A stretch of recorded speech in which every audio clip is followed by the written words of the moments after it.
We've got this sort of two-tier market. Is that a good way of describing it? England, Wales versus London. Yeah, I think that's a really good way to describe it. London is this outlier now. And for a long time, London was the outlier in that it had this huge growth in prices. And now it's kind of gone the other way. What's going on? Why is London lagging the rest of the country? Well, there is a Brexit element, of course. London's a very international city. It's home of lots of international banks, lots of people working for those banks and other organisations. Will they still be here in a few years' time? We don't know. People might not want to invest in property if they don't know. But also there's been tax changes, things like that have played a part. And finally, we had that huge growth in prices for many years.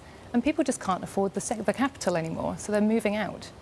Lucy, give us some percentages over last year, maybe since the Brexit vote, for example.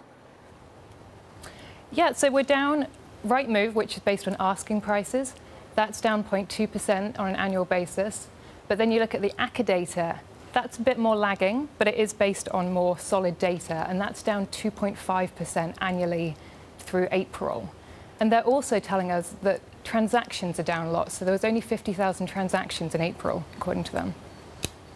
Now, is it very geographic in terms of where maybe the financial districts are versus where the more residential districts that may not be as affected? Is that part of it? There's an element of that, because what we're seeing is it's not just London that's slowing, but also we're seeing the kind of surrounding areas, the southeast of the country, which is very much commuter belt. It's where a lot of people like to raise their families whilst they work in the city.